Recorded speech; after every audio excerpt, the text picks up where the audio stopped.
Alrighty, folks. Well, we're going to get started. Thank you very much, everybody who came out tonight. My name's Liam Ritter. I'm the president of Young Americans for Freedom. We appreciate you all coming to our last speaking event of the year.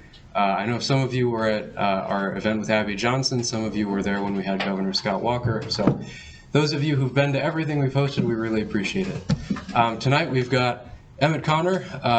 He's an author and a podcaster from Ireland. He's going to be talking to us about how communism has, wreaked havoc in Europe and talking about sort of the ideology at large. So, everybody, please give a hand to Emmet.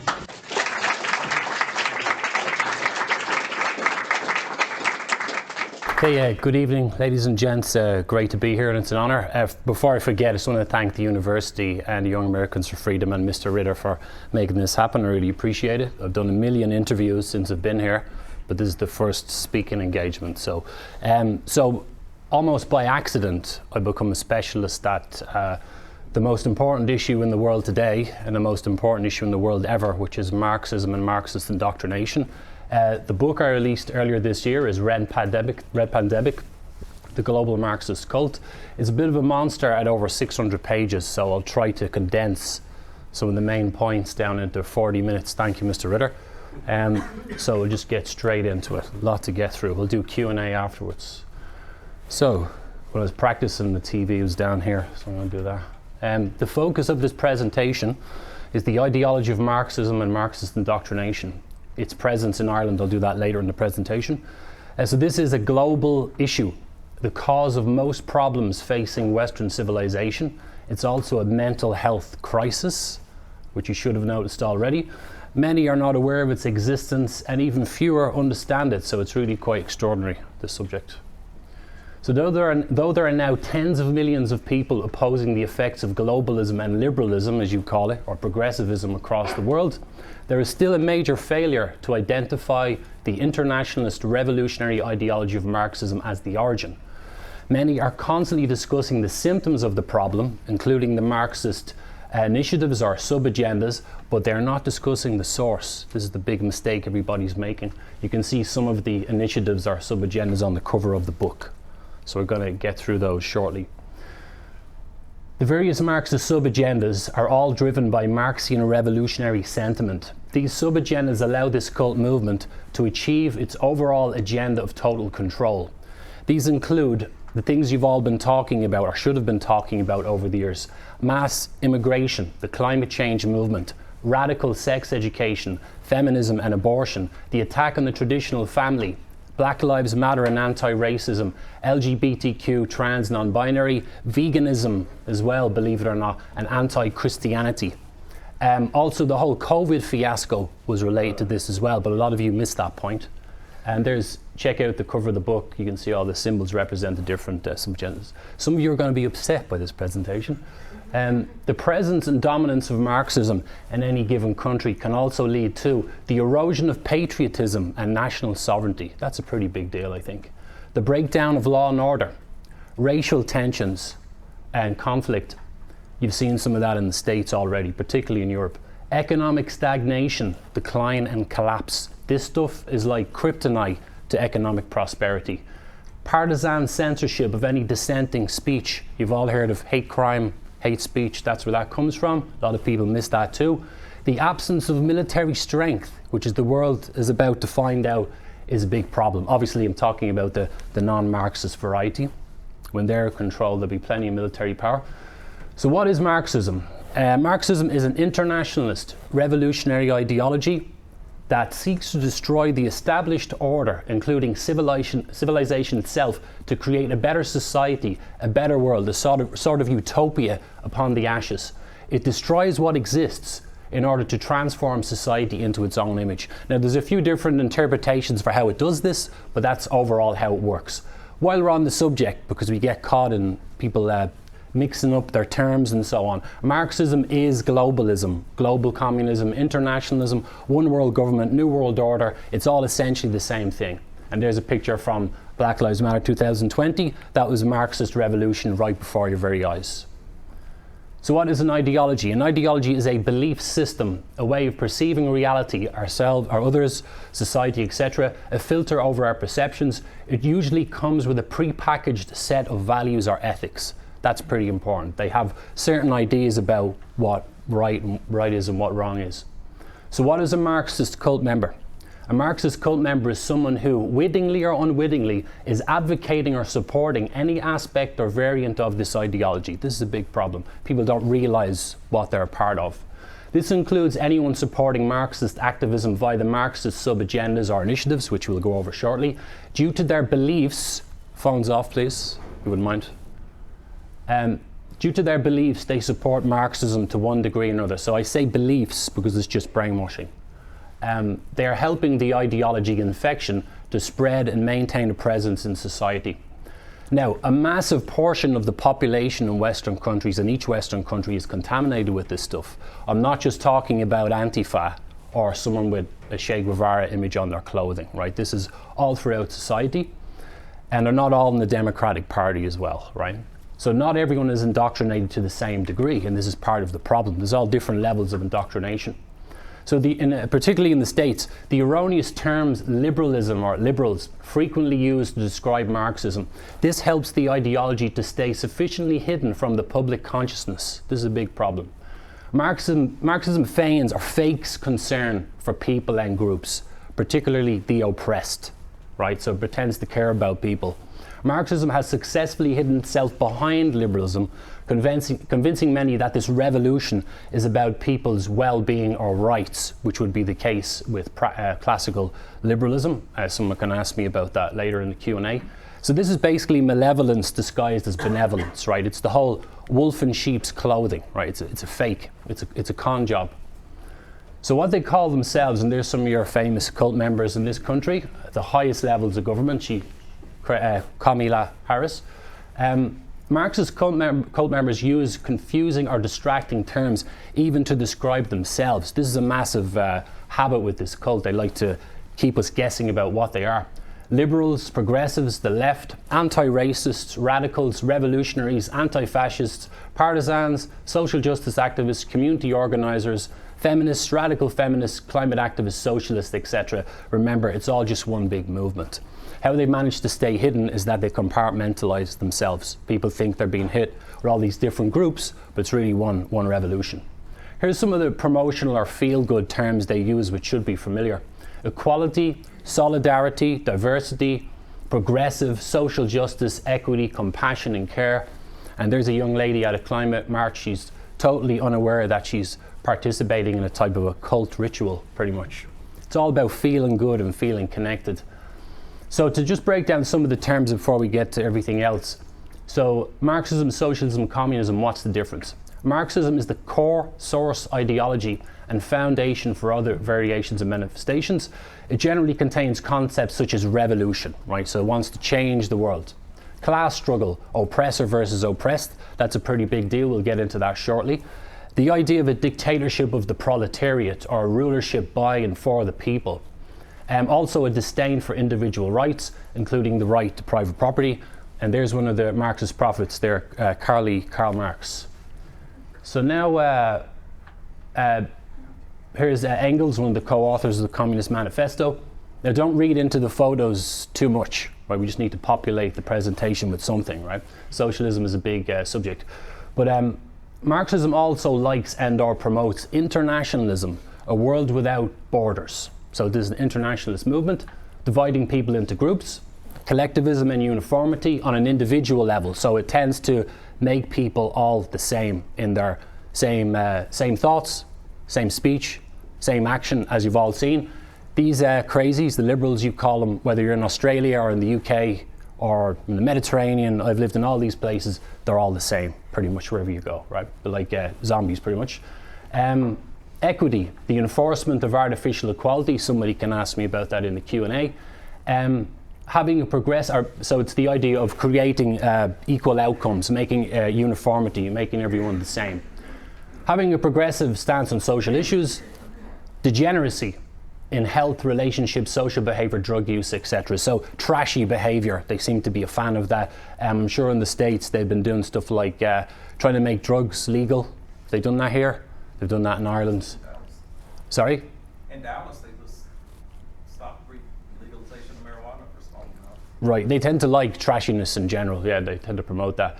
And so they're also, they like freedom of speech and human rights when they're not in control.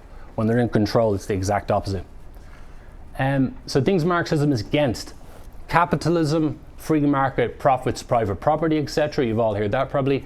Right-wing, traditional or conservative stances, nationalism, national identity and culture. That's a big deal. Religion, particularly Christianity. Over the decades, they've been trying to break down the influence of Christianity. That's a big deal. They're diametrically opposed. They can't coexist, which is why the Marxists always make a beeline for Christians and the church whenever they take over. Racial homogeneity. This particularly applies in white-dominant or Western countries. There's a massive anti-white, racist element to this movement that again tends to go over people's heads. We'll break that down shortly. Criticism or mistreatment of those in oppressed groups is not allowed. So criticizing certain people is off limits because that's unethical according to these cult members. Again, they're against free speech. If you oppose Marxism or Marxists, you're not allowed an opinion. They're against hierarchies because in a hierarchy, someone's going to be in the lower position.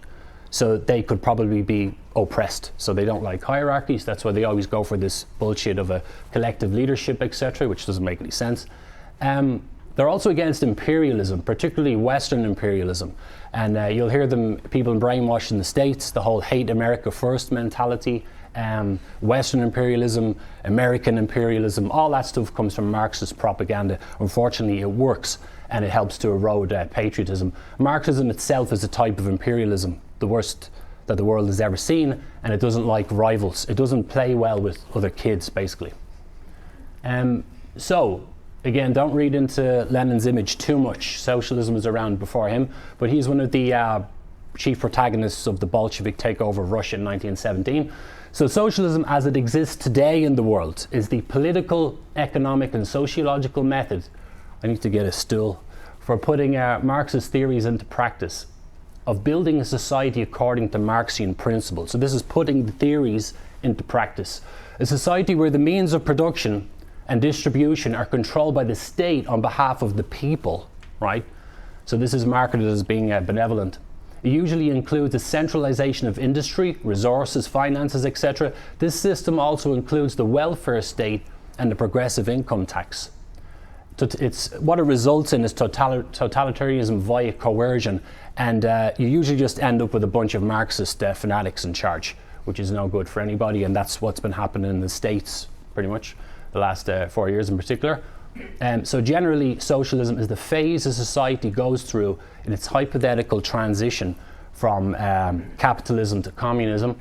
So here's communism. Now, this is a big problem with this movement, the idea of utopia. Communism is the utopian egalitarian society envisaged by the various Marxist prophets or scholars once socialism was fully implemented and capitalism was completely replaced. It's the idea of a moneyless, classless, atheistic society, right? That's their idea of a utopia. It's a hypothetical, distant future utopia, right? So it's, according to the Marxists, it could happen, but hasn't happened yet. Of course, a revolution of some kind is required to achieve this utopia. So communism is the ultimate goal of Marxism. This is what they're always shooting towards. And there's Mao Zedong, a Chinese dictator being revered as a god or some sort of a prophet. There's another scumbag, Joseph Stalin, revered as a god in the Soviet Union. And that's a utopian image from North Korea, which today is still pretty much like a big concentration camp. They're pretty much stuck in the 1950s. So there's utopia. It's the mirage in the desert, right? It's just a little bit further and we'll get there. Of course, you never get there because it's just an illusion. And this is the problem with this movement. They take us through a never-ending cycle of experimentation and failure, right? It's a big problem with them because they believe this utopia is possible. So usually it starts out with some, no offense to any professors here, not in this college, but it could be a professor in a college, it could be a social worker or a labor union worker or some activist in the street peddling the idea. Then it turns into some form of activism. Then they start getting a bit excited about themselves and getting militaristic, and then you end up with a load of chaos and a bunch of dead bodies. That's a very easy way to sum up what this ideology does. But then, because they're all brainwashed and they believe in this idea of utopia, they will say that wasn't real communism. They'll take you back to the start of the cycle and it starts again. And that's the problem with these people. They'll constantly try to take us to this utopia, and in the meantime they're causing all this destruction, the collapse of civilization, and they will keep doing this forever. There's no evidence to suggest otherwise. So we got to break that cycle pretty much. So the pillars of the West. In the post-Russian Revolution era in 1917, or after the Bolshevik Revolution, this is a new phase in the spread of the ideology. So a lot of the previous predictions about how the revolution was going to happen didn't materialize. There wasn't going to be a workers' overthrow of the established order, right? So rather than accepting that their ideas were bullshit, they just changed how it should work.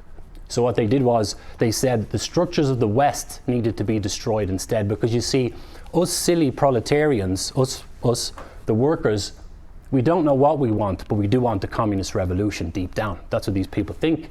So, but we like being in this civilization, and the Marxist cult members, Antonio Gramsci, Karl Korsch, Georgy Lukács, and the Frankfurt School, people like that believed they had to destroy the pillars of the West. So, capitalism, Christianity, culture, and the traditional family unit are the things that give Western civilization strength, despite the Marxist propaganda to the contrary. They want to replace capitalism with socialism and eventually communism, like we said. Despite the fact that socialism is a prolifically failing, unfeasible economic system, it never stops them from trying to promote it. They want to replace Christianity with atheism and eventually Satanism. Somebody can ask me about that later. They want to replace culture with the Marxist interpretations of the same thing. So I don't know if you guys saw it, Kamala Harris in her Columbus Day speech, wasn't she talking about, don't forget, you should be guilty about being Americans, the conquistadors, the Native American Indians, all this Marxist bullshit. That's typical. They're just trying to demoralize you. They like to rewrite historical narratives. Someone asked me later about the slave trade and so on. They always talk about how white people are the most evil race in history, white privilege and so on. It's all Marxist propaganda. The state, they want to replace the traditional family unit with the state. So we've seen this in Ireland where they step between the parents and the kids. They have a long history of doing that because they know the kids are supposed to be the first line of defense for a kid from all the dangers in the world. I think we'd all agree with that. Criminals, pedophiles, you name it. So they know that they need to get in between the parents and the kids. That's why they put a lot of effort into the education system and indoctrination all across the world. We can talk about some examples of that later in more detail. But eventually the goal is that the cult itself internationally will become the parent. So they'll become good little global citizens. They'll become good little revolutionaries and help to save the world. That's why in Ireland they're brainwashing kids with climate change at I don't know what you guys call it, and it would be primary school for us, like pre-12 years old. They're trying to, sorry? Pre-K-12? Right, I believe you. So so that kind of age group, right, all the way down to kindergarten, they're trying to brainwash them with the climate change movement, feminist propaganda with consent training and all that stuff, all males are potential rapists. All that stuff. They're always trying to, so it allows them to recruit more members into the cult. That's why they're actually winning the war, because their movement's getting bigger and stronger by the day, and it's amazing people can't really see this. So here's the Marxist some of the Marxist sub-agendas, okay? So Black Lives Matter on the left. There's veganism top center, okay? Feminism top right. I don't know what the hell you call that. Queer, I have to think of a name for that. Queer liberation, not rainbow capitalism. So that's The notion of that is basically... Make it quick. Don't give us all this fake showy stuff about you know how companies putting rainbow flags on their logos every June and then immediately removing it? Right. Basically they're saying, oh, that's not enough. Yeah, they're insatiable. They want more, basically. Oh yeah, they're definitely insatiable, yeah. Good point. So, Palestinian rights, that's another one. Someone please ask me about the geopolitical situation later on. That'll be fun. So you should all know that's definitely a Marxist cause, right? That should be obvious. You got the clenched fist there, right, to give away. Look at climate change march, or activism, like I was saying, the planet's oppressed, right? So So the worship of revolution, class struggle, this is the core of the issue, this concept, right? So the agenda of Marxism is world domination, like we said, and the sub-agendas allow the Marxist cult to achieve this goal. So the Communist Manifesto emphasized the division between groups in society, encapsulated in the concept of oppressor versus oppressed. So for the Communist Manifesto by Marx and Engels, 1848, emphasized the division between groups in society encapsulated in the concept of oppressor versus oppressed. So millions and millions and millions of people, particularly students, have read this paragraph. Even if you're a lazy bastard reader, the whole thing's only 46 pages, right? But everybody's read that paragraph. It's the worst paragraph. It's edited down because the rest is extraneous bullshit.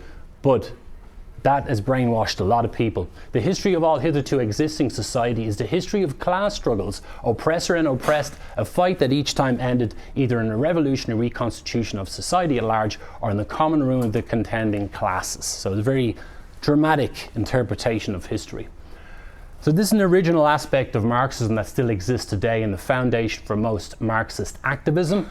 Originally, oppressor versus oppressed were terms used to describe the wealthy capitalist business owner class, or the bourgeoisie, as it says in the manifesto, and the poor working class is the proletariat, which is us lowly people, unless you're a millionaire or something.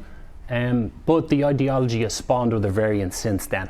So it was about the rich and the poor, now it's about all these other identity groups, and we'll be going over those shortly.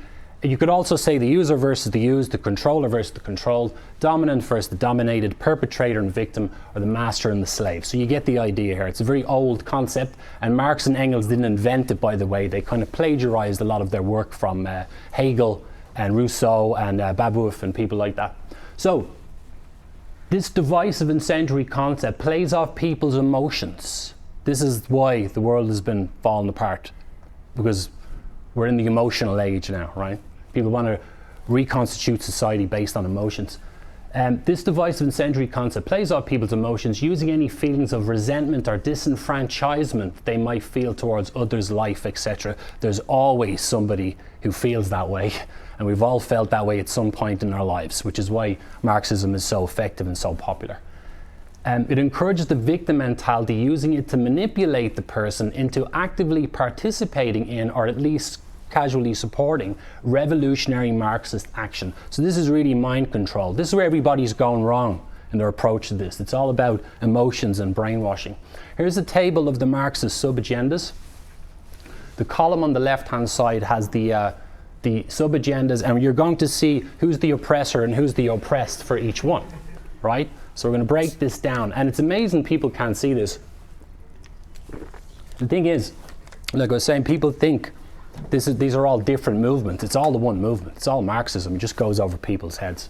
So, in abortion, the oppressor is the unborn child. This is according to feminist propaganda. The unborn child and the patriarchy and males are the oppressors. So men are trying to control women by getting them pregnant. That's what some of the feminist propaganda tells us. Women and pregnant women are oppressed. In socialism and anti-capitalism, capitalism itself, capitalists, the bourgeoisie, the evil rich people are the oppressor. The non-wealthy working class, the proletariat, are the oppressed. In BLM, anti-racism, multiculturalism, all that stuff, white people are the evil oppressor, right? The worst race on the planet. We've ruined all these other continents and countries. Somebody please ask me about that later. Black people and other non-whites are the oppressed. You've all seen that in states. You've decades of that propaganda here. The climate change movement, humans are the oppressor, and the planet's oppressed. So now the whole planets are feeling all hurty and sad inside, okay? It's all based on a Marxist conspiracy theory that the world's going to end if we don't reduce our CO2 emissions, okay? Feminism, heterosexual males and the patriarchy are the oppressor, females are the oppressed, LGBTQ trans, those people are, non-LGBTQ people are the oppressors, society itself is the oppressor as well, and LGBTQ people are the oppressed. And mass immigration, this is a big one. We can all agree that mass immigration is probably the number one issue causing problems in the West right now. It's global. It's literally destroying country by country. It's not too bad here in the States yet. It's much worse in Ireland. White people, who by default are Westerners in general, capitalists and imperialists, are the oppressor, and the immigrants, non-whites in general, are the oppressed. So same formula, so you have a duty of care towards them, right? Paedophilia. Now this is a little bit dark, but they're starting to normalize this already. So non-paedophiles in society are the oppressor. Paedophiles, and have you heard of this? Minor attracted person. Thank you, sir. Are the oppressed, right? So they're starting to push this now, right? I didn't make this up. They're starting to push this. Tell us, what is this term? Minor attracted person. Well, what does that mean? You're attracted to kids. Trying to sugarcoat the. You're attracted to children. That's what it means, right? So that they've been using this term already. I didn't make this up. Okay, has this happened in the States here? Yeah, it's on Twitter now. Okay, so you're going to see more of that. There's always something worse coming down the tracks, okay? So, Palestinian rights. Israelis and Israeli sympathizers are the oppressor. Palestinians are the oppressed. Someone asked me about that later. A lot of this comes from the Cold War and the establishment of Israel. This comes from history, and it ties into the geopolitical situation today, which I believe is going to bring us towards another global conflict, actually. So I'm not picking a side, right? People fall into that binary. I'm not saying Israelis are all angels, and right? Don't think that way. I'm just saying this is clearly a Marxist cause. Veganism, right? So animal product producers and consumers are the oppressors, right? And some animals are the oppressed. So I say some animals because I'm talking about agricultural animals. I'm not talking about cats or dogs. Nobody eats those unless you're from certain parts of Asia or you're from Haiti. Haiti, right? So the only person who can fit into the oppressed category is heterosexual white males. That's the only person who doesn't fit into any of those categories. That's where you hear terms like toxic masculinity and so on. Obviously the feminist movement is mostly to blame for that. And also allies can avoid oppressor label, right? So just because I'm one of those, if I say that I believe in feminism or I'm a male feminist, then I'm off the hook. Then I'm an ally. So as long as you go along with Marxism, you'll be okay. If you go against them, they'll start calling you names and they'll have certain categories for you. So, and then we're going to see the sub-agendas and the countering terms they use to break down, to criticize if you go against their initiatives. So, mass immigration, BLM, feminist.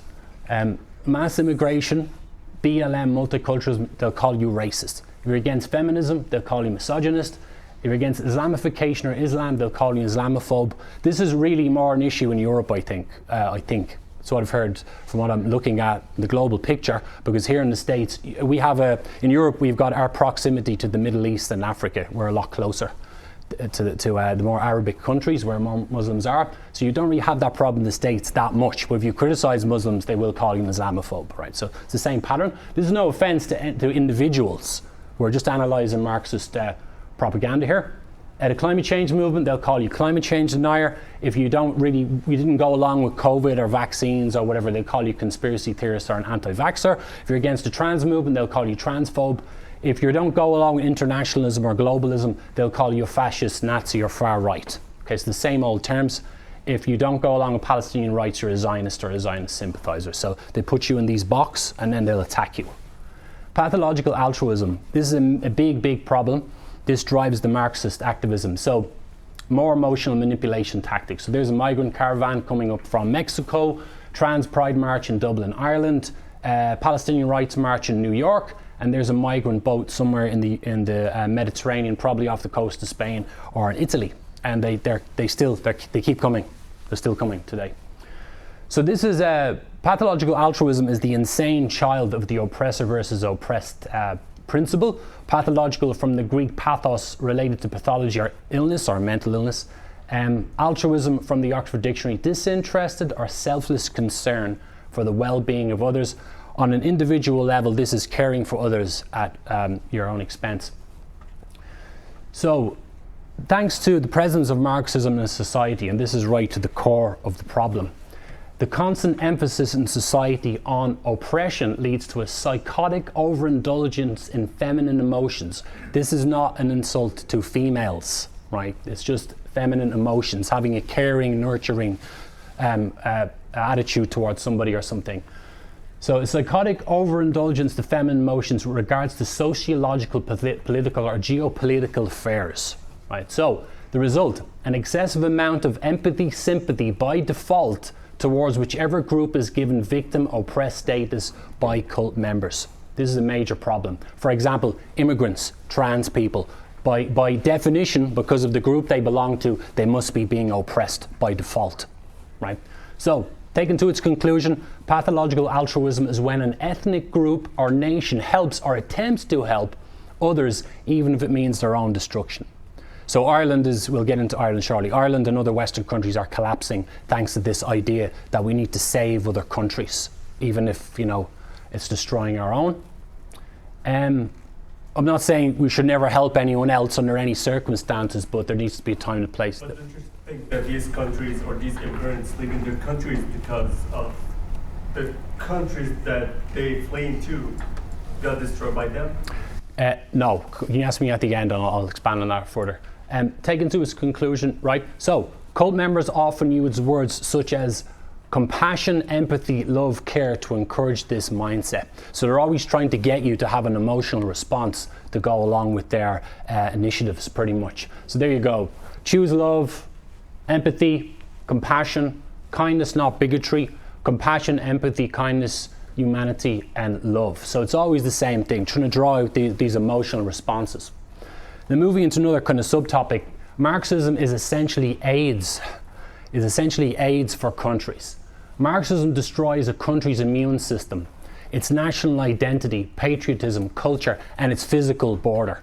You know, you've all seen the Democratic Party and the progressives or liberals, you call them. They're always trying to say, let's bring more migrants in. They will fight you tooth and nail to keep that border open, keep the immigrants flooding into the place.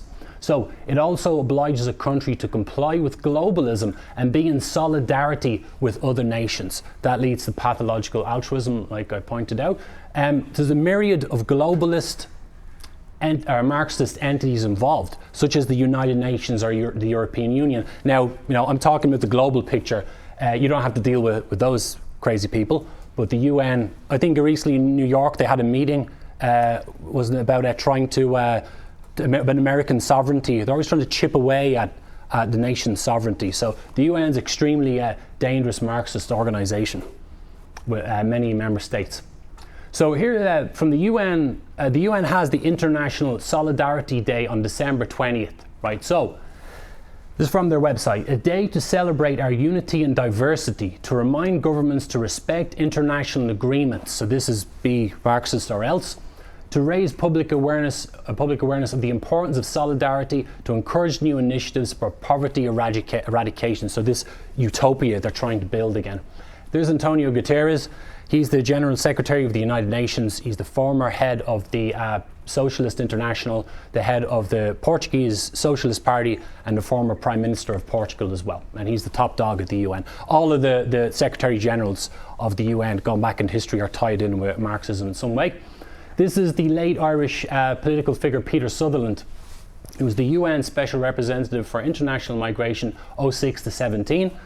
He spoke to a House of Lords Committee on Global Migration 2012. So on the issue of immigration, he's one of our worst exports. On the issue of immigration, he said that European nations, quote, still nurse a sense of our homogeneity and difference from others. And that's precisely what the European Union, in my view, should be doing its best to undermine. And the EU have been definitely going along with that agenda to break down countries so we become good little global states. So here's some of the former Irish Prime Ministers on the subject of Irish sovereignty and Brexit. So these statements were made in relation to the UK leaving the European Union. The process started in 2016 and concluded in 2020. So this is Michael Martin on the left, one of the most prolific traitors we've ever had in the state. He's not the Prime Minister anymore, but he's still in one of the top offices. Let there be no doubt about where Ireland stands. We want nothing to do with a backward-looking idea of sovereignty. So he's progressive, right? So the backward-looking idea of sovereignty. We remain absolutely committed to the ideals of the European Union. Here's Leo Varadkar. He recently stepped down. He's replaced by another traitor. So he was asked a question about Brexit, and he said, I am the European Union when it comes to these matters. The Irish government and the European Union are all one when it comes to Brexit. So he's pretty much saying I have no loyalty to the Irish people. So most European countries are members of the European Union, a Marxist, anti-national sovereignty, open borders entity. EU member states are generally obliged to comply with EU mandates on immigration. So in Ireland's case, the immigrants are coming from sub-Saharan African countries like, say, Nigeria, with a population of 220 million, which dwarfs Ireland, as we'll see. From the Middle East, they're coming from countries like Afghanistan, Pakistan, Bangladesh, from Asia, Eastern Europe, Georgia, Ukraine since the war as well. So they're just flooding in now. They get preferential treatment. They get free benefits from the state, free housing, cars, mobile phones, and this is in the middle of a housing crisis in Ireland. So Irish people can't get a house. If you have been saving up for years, you want to get your mortgage, you're probably going to struggle because you come fresh in off the boat or fresh in the Dublin airport. With no passport, you get free accommodation. Now, they'll throw everything at you but the kitchen sink. And it's really incredible. And actually, the patriots in Ireland have been protesting against this, and then the state's been sending in the public order unit, which is like a riot squad, to beat Irish people up and down the streets. So we're being forced into this globalist system. Globalism is Marxism. Like I said, I'm praying for the day when people realise they're both the same thing. There's Ireland. So you Americans with your European geography, right? So there's Ireland. You've got the Republic of Ireland and Northern Ireland, which is under its own administration. So it's 5.3 million in the Republic population, 7 for the whole island. The population is increasing year to year at a dramatic rate, but becoming less ethnically Irish. And this is because of the effects of Marxism breaking down the border, pathological altruism. All the Marxists, I think, I had a conversation with this with a friend of mine. It could be 500,000, 1 million, 2 million people who are bought into Marxism, who are part of the problem. So the contributory factors, before I go to immigration, are mass immigration, Islamification, that's starting to become a problem in the United Kingdom, because someone can ask me about that. They pretty much outbreed white people, non-Muslims, because there's no Marxism in Islam. There's an historical alliance between them. Someone can ask me about that, going back in history, sure, but there's no Marxism within Islam. There's no feminism, there's no abortion, there's no contraception, there's none of that. You know, women have kids at much earlier ages and they produce more kids than Western females on average. And that's a massive, massive problem. Feminism, as I mentioned, major problem. Contraception, abortion, women having kids later in life and so on. It affects the birth rates. Trans ideology, that's a bit newer, but you can see how the trans movement is sterilising kids. You've seen that here in the States, haven't you? With hormone replacement therapy, sexual reassignment surgeries, making kids sterile, right? Before puberty, in some cases, ruining their lives and their bodies. And also the decline of Catholicism is part of this as well. Catholicism is good for the West. Christianity is good for the West. Traditional values, marriage, all that stuff. That's been massively reduced in Ireland over the decades thanks to the Marxist cult members. The attack on traditional family unit, and also the lowering fertility rates, mostly, not totally, but mostly because of feminism. So here's the Central Statistics Office data for 2023. So the average age of first-time mothers in Ireland is now 31.6 years of age. That's in 2023. In 1973, it was 25 years of age, right? So that's increasing year to year. Now this is good old Catholic Ireland, where people were having 9, 10 kids per family. So a lot has changed. So Catholicism going down, Marxism going up, feminism going up, affects the birth rates. It's now at 1.5, so it should be 2.1 per couple. So it makes sense. You've got a couple, the couple comes together, excuse the pun, and they produce 2.1 kids, and then you've got your population replacement. So that's massively affected as well. Somebody please ask me about eugenics and United Nations and the Fabian Society. There's a massive eugenics component to all this about birth rates, population replacement. It seems to be an obsession with them for some reason. So here's more CSO data for August 24. So from April 23 to April 24, the population in Ireland rose by almost 99,000 people. It's the largest 12-month increase since 2008. Almost 150,000 immigrants. That's a lot of people. Look at the size of that. That's not the actual size, but it is pretty small. So third successful 12-month period where over 100,000 people immigrated to Ireland. That's a massive, massive numbers. Some of them were, returning Irish citizens, other EU citizens, over 5,000 UK citizens, and about almost 87,000 immigrants were citizens of other countries. So we're talking about like 500,000 over the 6-7 years. That's an incredible amount of people. So I mean, you wouldn't really notice that. I know your numbers are higher in the States, but you've got a bigger area, right? So that's a big deal. Now remember, Ireland is a little island at the edge of Europe. There's like 2 bodies of water between us and France, but they're still flying. They're literally flying in large numbers, right? So that's a massive, massive changes. And again, the Marxists in Ireland will fight you to the death to keep this going, even though it destroys the country that they're living in.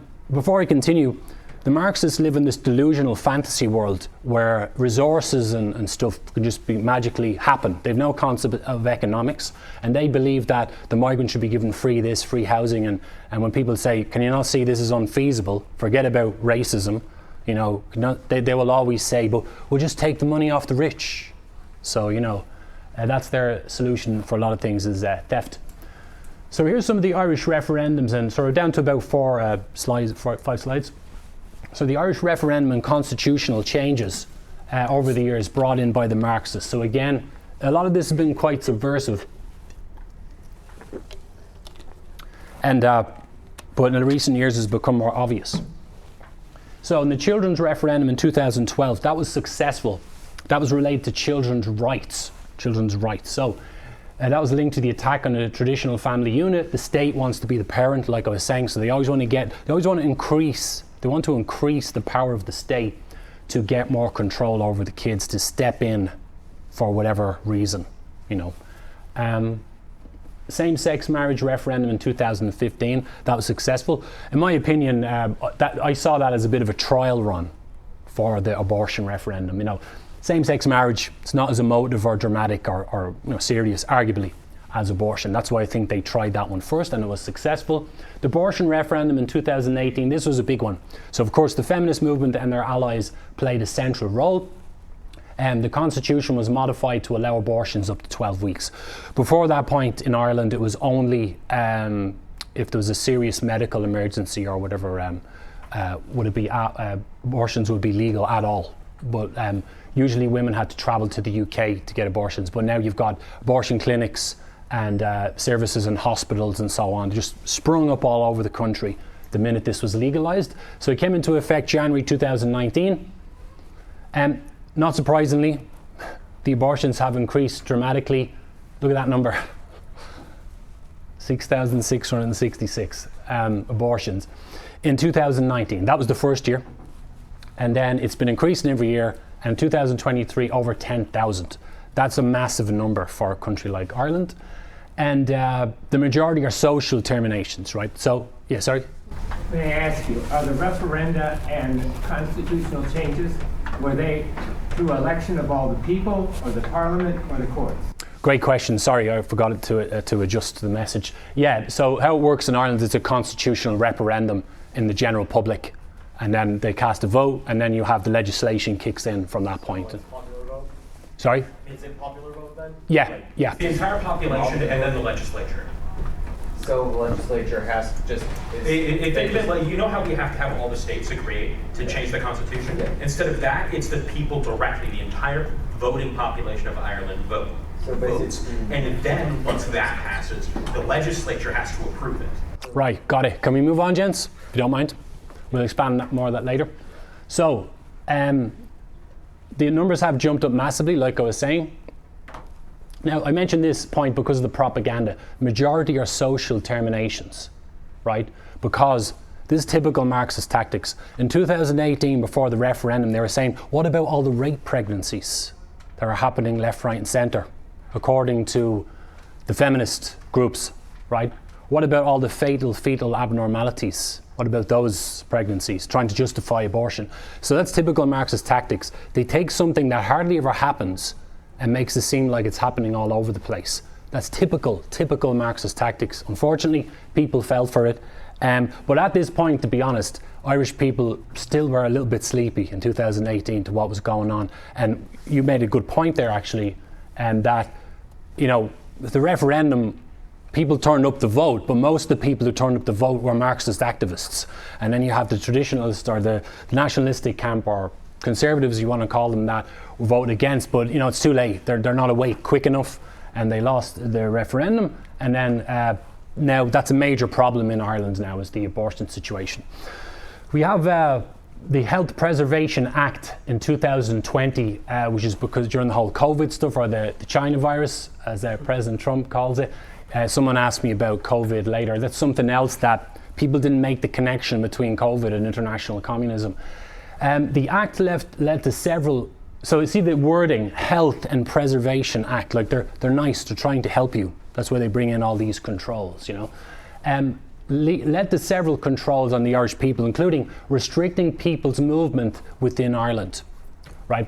Preventing departure from the state, and also creating a situation where there's a de facto house arrest. So people weren't allowed to leave their houses. The government was saying you could only go like 2 kilometers from your house for exercise purposes and all this bullshit. You could have like a maximum of 2 visitors in your house. Do they have that here in the States?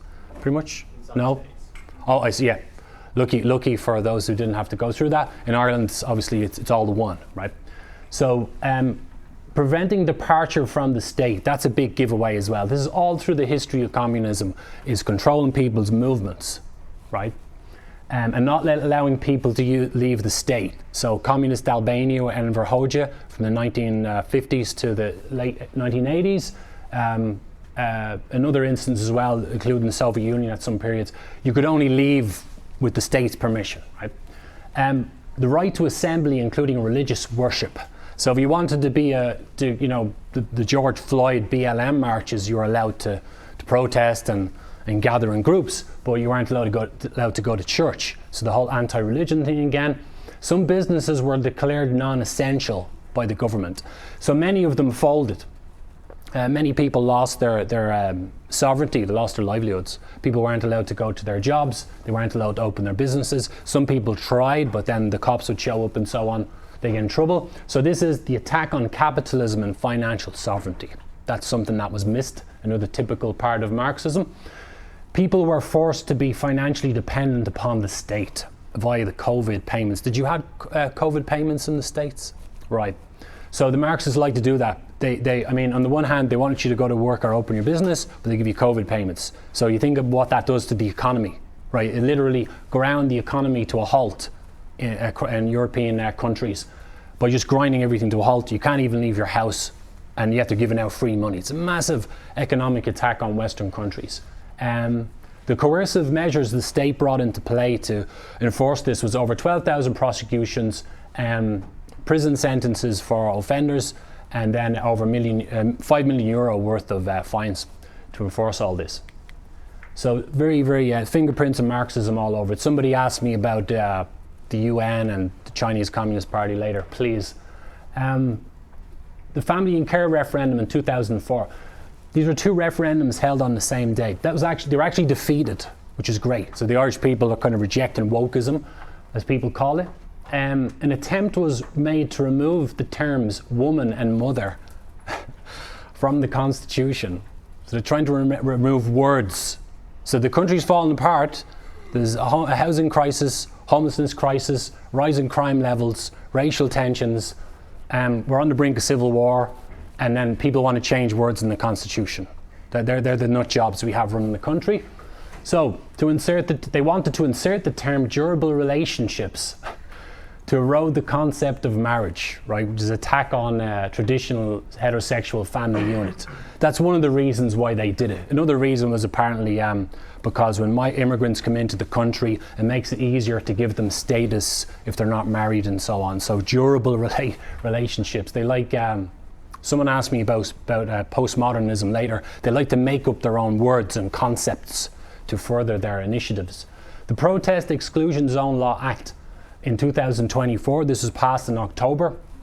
So it's the first time the Irish state has legislated to criminalise the right to peaceful protest. So it will be a criminal offence to protest within 100 metres of any facility providing abortion or contraceptive services. You've seen that in the States, haven't you? Some instances of that. So this is obvious partisan pro-Marxism double standards. Classic. This is from Herbert Marcuse of the Frankfurt School, advocated a kind of repressive tolerance or liberating tolerance, dry mouth, where Marxist activism is allowed. You can do that all day long, but if you go against Marxism, good luck. No chance. They'll throw you in prison, right? So the reason for that is obviously to allow females to go and get the services without thinking twice about it. That's what the purpose of that is. And in Ireland, the feminists are trying to remove the 3-day wait period or something for pregnant females who want an abortion. So they've got 3 days to think about it before it goes any further. They want to remove the 3 days.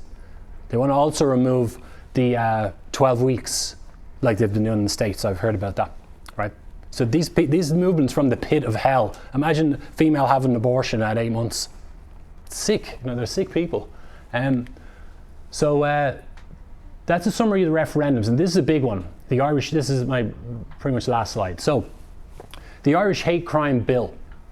The Criminal Justice Hate Offences Act, signed into law by the Irish President October 29th. So the more draconian hate speech elements of the bill were removed because there was apparently some resistance in the Irish Parliament. So they were going to make it worse, basically, but even some of the independents and the casual idiots or traitors in the Irish Parliament said that's a bit much.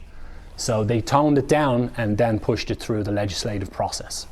Of course, the general public wasn't involved in this one, right? So no election involved or voting involved. The bill will allow increased prison sentences for certain crimes. It's coming next. Proven to be motivated by hatred, or where hatred is demonstrated. This is the Marxist interpretation of hate, of course, right? So again, they want a monopoly on ethics. The bill will protect people targeted because of certain identity characteristics, including race, colour, nationality, religion, national or ethnic origin, descent, disability, gender, sex characteristics, and sexual orientation, aka the oppressed, right? So this is because what they're doing is they're countering the backlash now for people in European countries. People have a right to complain, they've got a right to get angry and say we've had enough of this shit and we're sick of what you're doing to our countries, and and because of the increasing tensions and so on, they have these things ready to be brought out to counter any sort of resistance. So of course the justice law will be selectively applied, biased against Irish people who resist. Obviously Marxist people brainwashed with Marxism are not going to be done by these laws. It's only people who resist. So this is going to be essentially a two-tier policing system like in the United Kingdom. The United Kingdom, in my opinion, is finished. It's finished, it's done, it's gone. Unless someone joked today about the US invading and helping them out. And I said, I know it's a joke, but that's actually one of the few things that's going to work. The Americans have to sort out their own country first. Leave them alone. They've got some work to do, right? So the UK, someone asked me about Keir Starmer and the Fabian Society. That'll be fun. So those in oppressed categories, because of these laws, and by the way, Ireland is catching up with the rest of Europe, right? So we've seen all this played out in the UK, but before that in the other European countries. So basically those in the oppressed categories can and will get away with murder, literally. You've seen that in the States. Wasn't there some immigrant recently, I think he did get a decent sentence for murder or something. But you'll see a lot of that. And a normal person would say, you just killed somebody. You're in the country 2 days or a week, you just killed someone. You're going to prison or you're getting deported. The Marxists will say, you don't understand them. They're oppressed. You're overjudging them, and so on.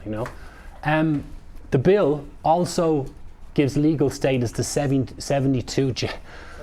46. Right. Not 70, 72.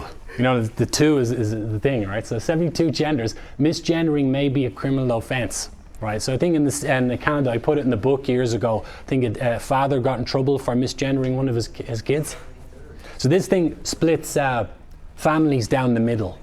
Marxism divides, right? There's a lot of people well, you call them liberals in the States. You know, parents being alienated from their kids, people not being able to talk to their cousins or whatever because you have different views. We'll agree to disagree. You know, no, you're crazy. You know, that kind of thing, right? So this thing splits families down the middle. So of course, hate is the Marxist definition of what hate is. That's Joe Biter. Doesn't he? There's a clip of him recently where he bit a child, I think, right? We call him Joe Biter, right? Sniffy. He was Creepy Joe, Crooked Joe. Now he's Biter, Sleepy Joe, Biter Joe. He's got connections with the Chinese Communist Party through his son Hunter Biden, and they try to impeach him over that, right? But he's too doped up to his eyeballs to realise. That's Michael D. Higgins, the Irish president. I call him Michael D. Last of the Leprechauns Higgins, right? He's a fan of Fidel Castro, by the way, the Cuban communist dictator, and he's our president. It's just a ceremonial role, but still, he's a commie. And that ugly wench is Helen McEntee, the Irish Justice Minister. She's one of the most prolific traders in the Irish state. So, right, final slide. So there's my links if anyone is interested. Thank you very much, folks. Let's move to Q&A. Thank you. Thank you. Thank you.